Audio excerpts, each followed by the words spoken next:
Salut à toutes et à tous, c'est Citylis. On se retrouve aujourd'hui pour un nouveau guide complet de l'iOS 6, annoncé le 11 juin par Apple, justement en compagnie de Tim Cook.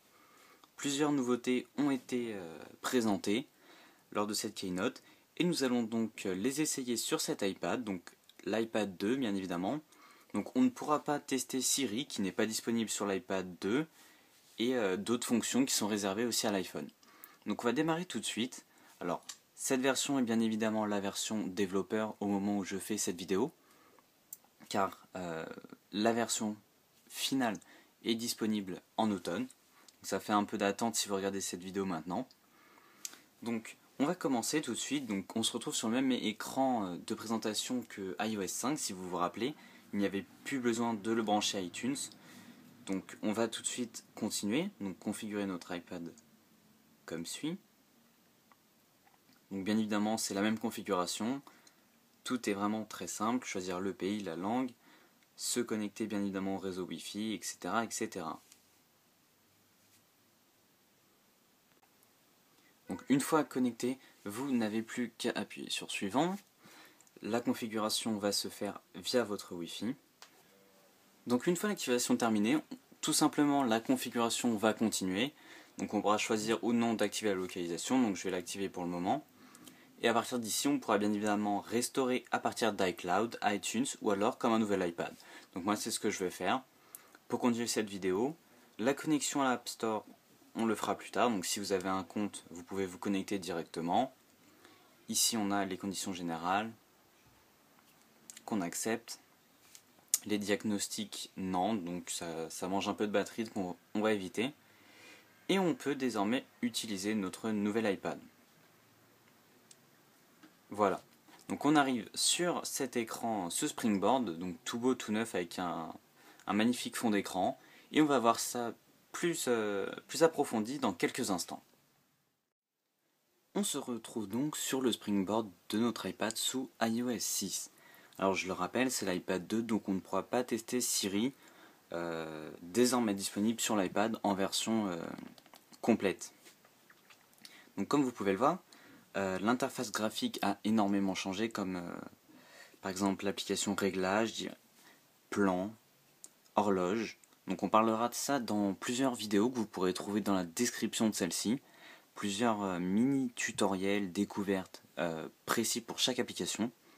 Donc là on va vraiment se concentrer sur la présentation et la découverte des nouveautés de cet iOS 6.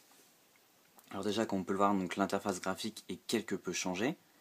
Par exemple au niveau de plan, comme vous le savez, Google Maps n'existe plus maintenant, donc ça reste entre parenthèses bien évidemment. TomTom a remplacé et fait désormais partie avec Apple. Alors déjà on va commencer par les réglages parce que c'est là où il y a le plus de changements visuels, où est-ce qu'on pourra configurer le plus de choses. Donc par exemple, comme on peut le voir en haut à gauche, avion, donc mode avion a été remplacé par avion, c'est pas très grave, c'est juste un petit changement. Ensuite, quand on va continuer, bien évidemment, on arrivera dans notre réseau Wi-Fi. Donc comme vous le voyez, je passe par une time capsule, et à partir de la time capsule, on a ici cette nouvelle option gérer ce réseau. Donc quand on cliquera dessus, on pourra gérer notre réseau avec l'utilitaire Airport. Donc ça c'est un truc bien utile. Après nous avons les autres réseaux, etc. Le Bluetooth, lui, ne change pas. Ici maintenant nous avons des séparateurs entre chaque catégorie pour vraiment les différencier. L'option ne pas déranger, donc on ne peut pas cliquer, c'est comme le mode avion.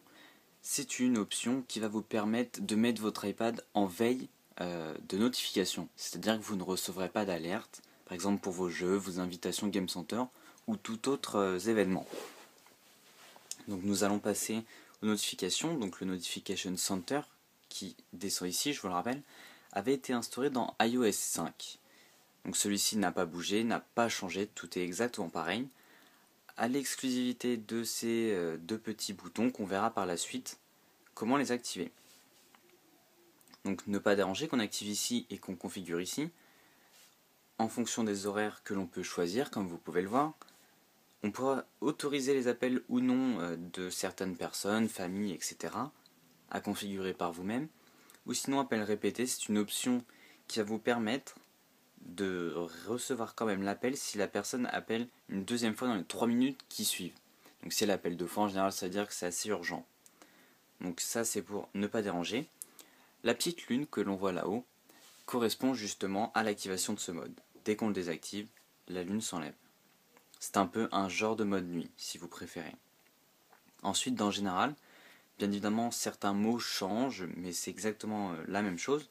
Vis-à-vis des informations, comme vous pouvez le voir, cet iPad est normalement un 64 Go. Si vous regardez, la capacité est notée à 57,9 Go. Donc ça fait quand même une perte, donc si on compte pas, de à peu près 6 Go. C'est assez énorme quand même. Donc disponible 57,4 Go, alors qu'il n'y a rien dessus. Je tiens à préciser. Donc c'est vrai que c'est un petit peu énorme. Donc ensuite version iOS 6, etc. Ensuite, dans les sons, donc ici il n'y a pas grand chose qui change, donc on va finir dans Général d'abord. Mise à jour logiciel, bah ça c'est la mise à jour over the air, ça ne change pas. Donc ici on a notre stockage, iCloud, etc. VPN, donc c'est une option avant qui était disponible via le Wi-Fi ou les réglages plus poussés. Donc le VPN est désormais très accessible avec sa propre option, comme on le voit ici. Synchronisation iTunes ne change pas. Pour synchroniser via Wi-Fi sur iTunes avec votre Mac ou PC. La recherche Spotlight qui vous permet de configurer où est-ce que vous voulez chercher. Donc pour information, la recherche Spotlight, c'est ce qui s'affiche ici quand on slide sur l'écran à gauche ou alors quand on appuie sur le bouton Home quand on est sur l'écran d'accueil. On retourne dans nos options.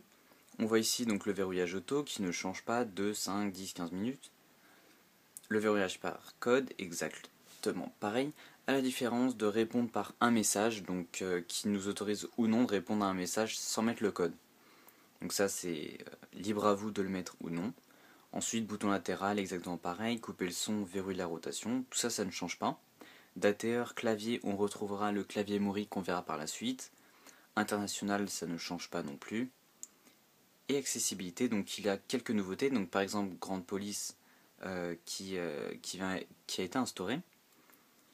Inverser les couleurs, ça ne change pas, c'est pour le mode noir sur blanc, comme appelé avant, énoncer la sélection. Ici, quelques réglages.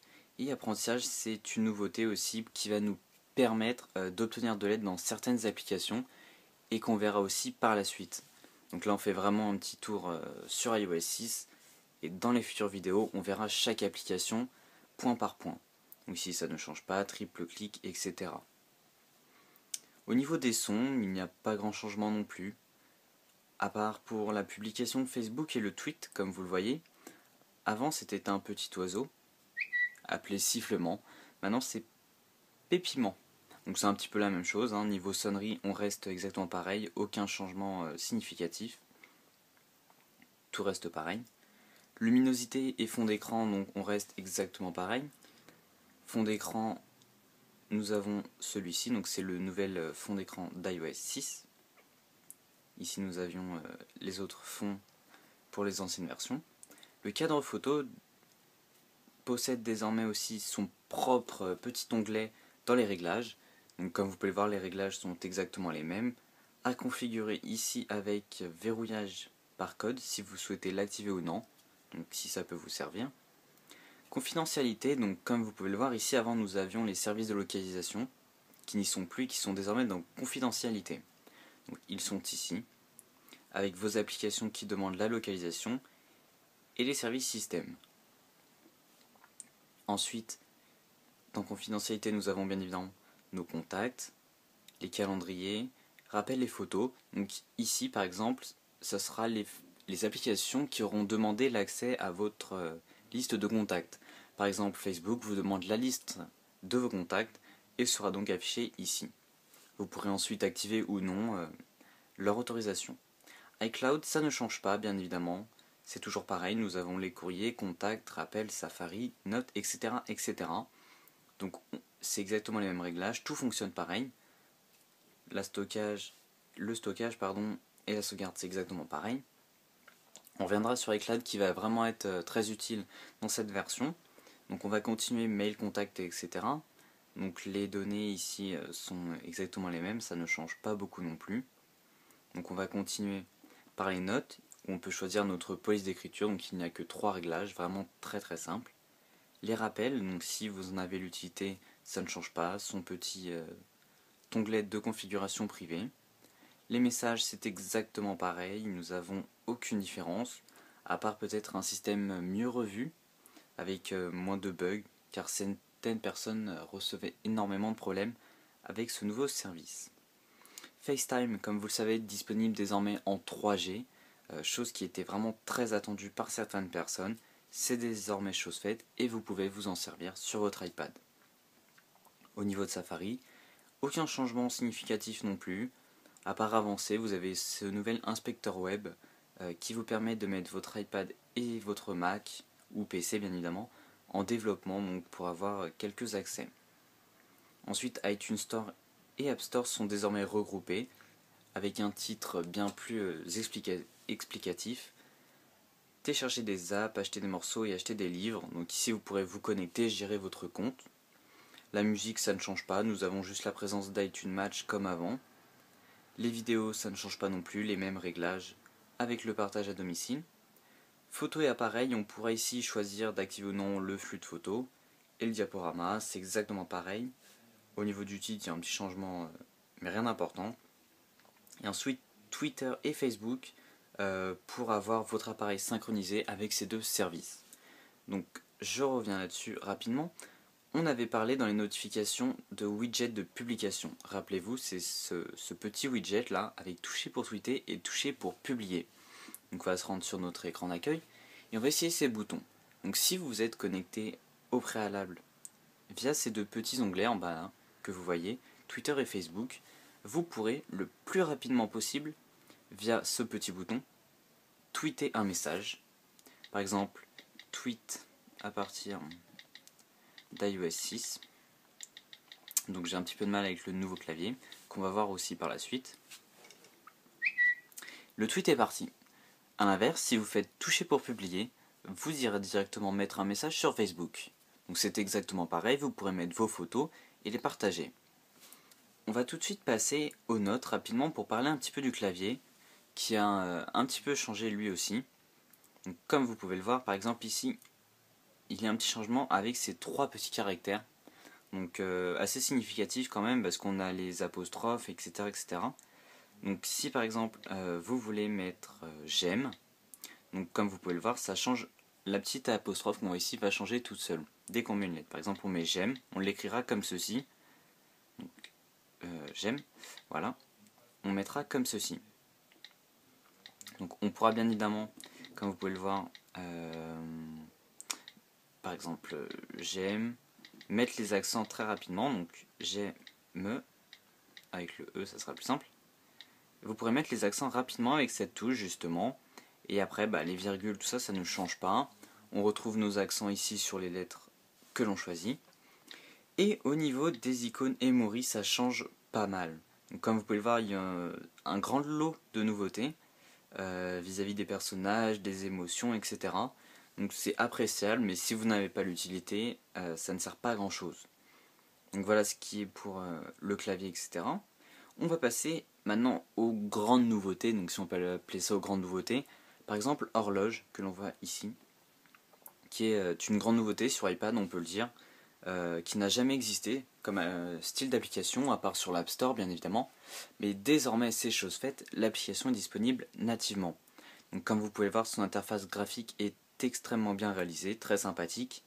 On a ici une map avec toutes les heures et les températures en temps réel, avec nos horloges qui se trouvent ici, pour tous les pays de notre choix. Dans cette application, on retrouvera aussi une alarme, comme sur l'iPhone, bien évidemment, ça sera un réveil, le chronomètre et le minuteur. Donc c'est exactement la même application que sur iPhone, à la différence près, le design n'est pas le même. Donc c'est vraiment très bien réalisé, le petit bleu, le rose d'un côté, etc. Un côté vraiment très stylé. Donc ça c'est pour l'application horloge, donc on reviendra dessus par la suite dans les prochaines vidéos. Ensuite par exemple plan. Nous allons prendre celle-ci. Plan qui est une extrême nouveauté, on va dire ça comme ça, avec bien évidemment la collaboration de TomTom. Rappelez-vous, avant c'était Map qui hébergeait ce service avec les itinéraires et la recherche.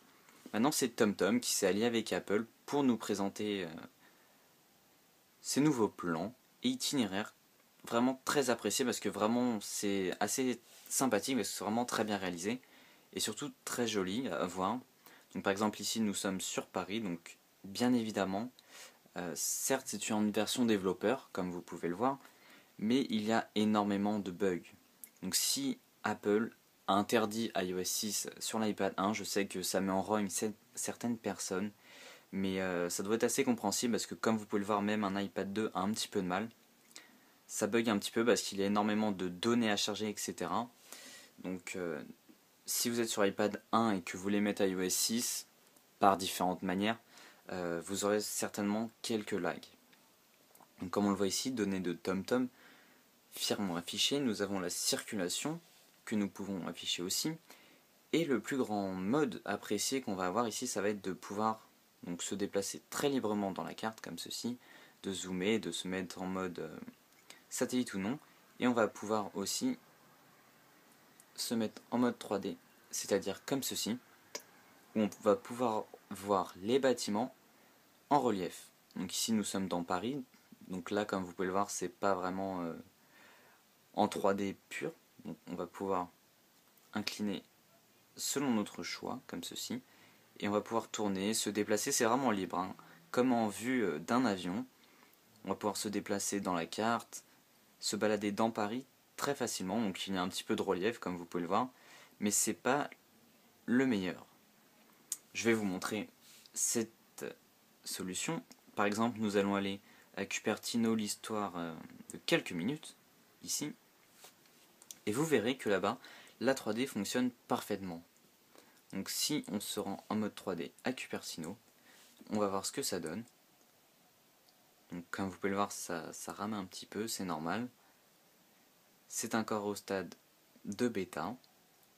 Donc on se rend à Cupertino tranquillement, ici. Et ici on va pouvoir incliner en 3D. Et les bâtiments vont s'afficher, comme vous pouvez le voir, en 3D, comme ceci. Hop.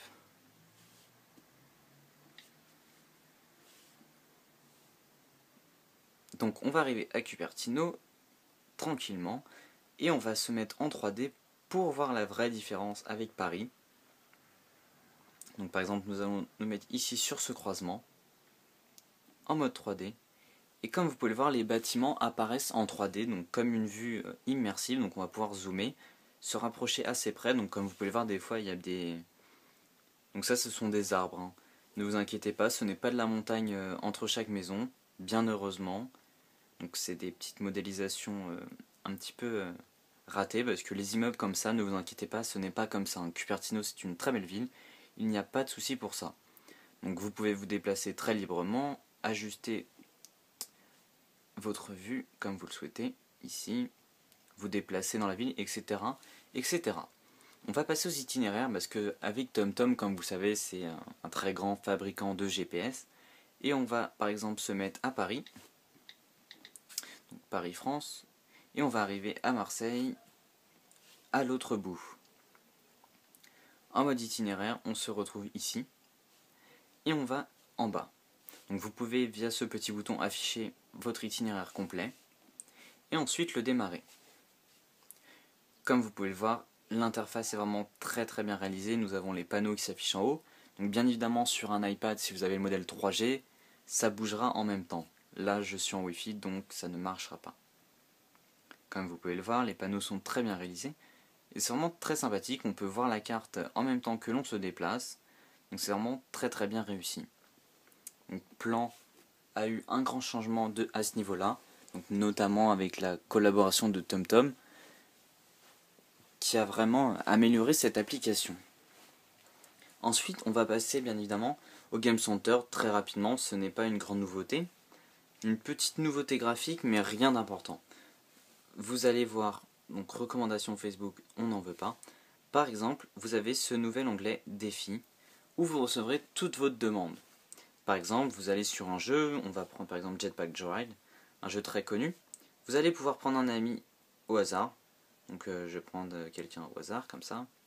Et vous allez pouvoir ici, comme vous pouvez le voir, lancer un défi. Donc vous lancez un défi à cette personne et cette personne pourra ou non l'accepter. Donc c'est vraiment très sympathique. On peut vraiment jouer avec ses amis vraiment très simplement.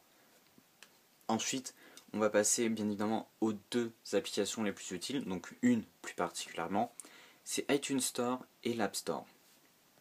L'iTunes Store et l'App Store ont été revus graphiquement de haut en bas, de la barre d'état jusqu'aux onglets.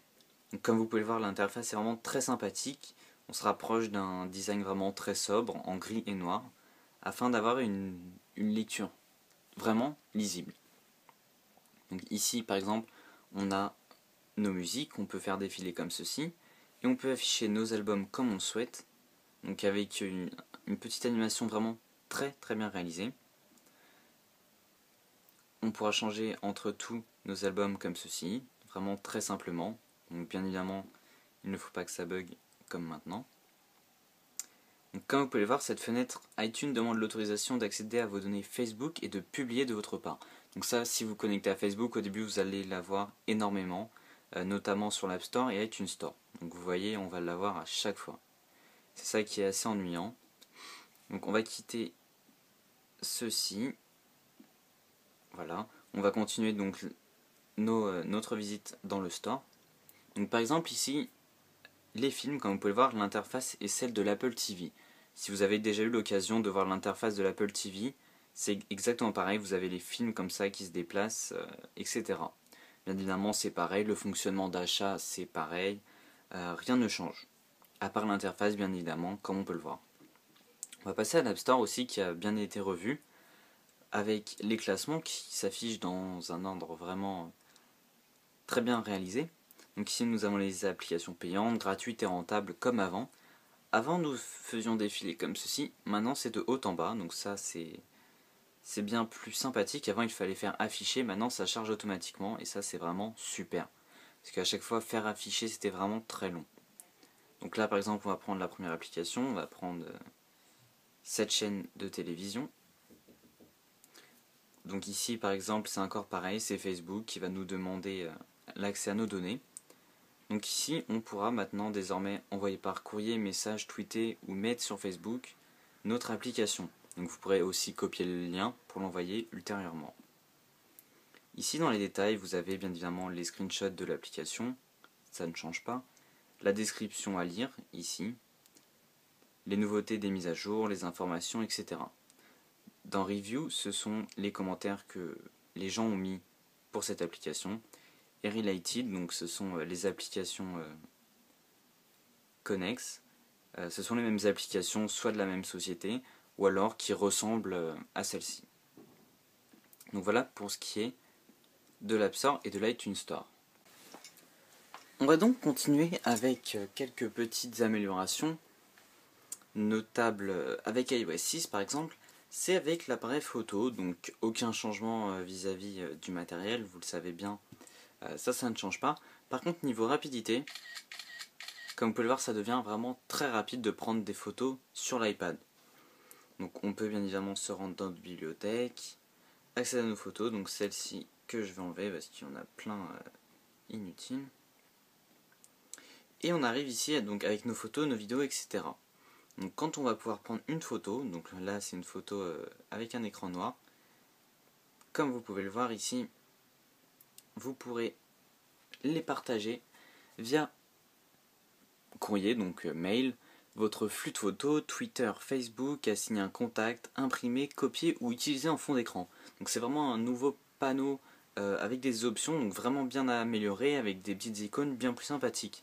Donc par exemple si vous voulez le publier via votre flux de photos, vous pourrez le faire via un flux personnel ou alors le partager avec plusieurs personnes. Donc par exemple comme on le voit ici, vous allez pouvoir l'envoyer à quelqu'un, mettre un nom et le partager. Donc vous pourrez le partager plus tard, donc quand la version sera disponible grand public, vous pourrez le partager entre vous et ça créera un petit réseau social entre guillemets.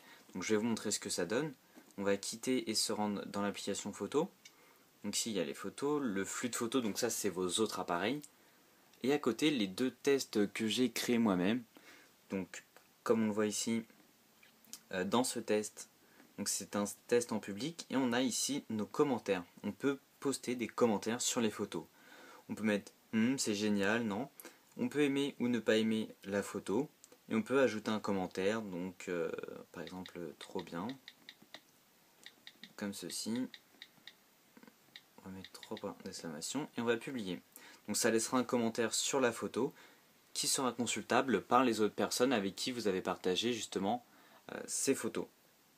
Donc si par exemple on va dans ces photos avec le paysage, donc un très beau paysage, on va pouvoir mettre un commentaire, donc aimer d'abord en premier et dire c'est beau par la suite, je sais pas. Ça c'est à vous de choisir. Donc c'est un genre de Facebook réservé aux photos. C'est vraiment sympa si vous voulez communiquer en famille par exemple. Vous avez des enfants etc. Vous voulez des photos ou leur envoyer des photos en direct. Vous passez directement par le flux de photos, donc ça synchronise presque immédiatement. Et vous avez les photos, vous pouvez mettre des commentaires etc. Donc si ça reste que dans un cercle familial ou alors professionnel, donc c'est un petit peu exagéré. Mais si c'est pour partager des projets, des photos, des vidéos, ça marchera très bien. Donc les vidéos ne sont pas, bien évidemment pas prises en charge, comme vous pouvez le voir. Celle-ci qui dure même que 2 secondes ne peut pas être envoyée sur le flux de photos. Donc voilà pour ce qui est de l'application photo. Et on terminera avec Safari Email, bien évidemment. Donc, comme on voit par ici, Safari n'a aucune amélioration visuelle. C'est exactement pareil, la recherche, etc. Par contre, tout se joue ici. Onglet iCloud. iCloud affiche automatiquement tous les onglets ouverts sur vos autres appareils.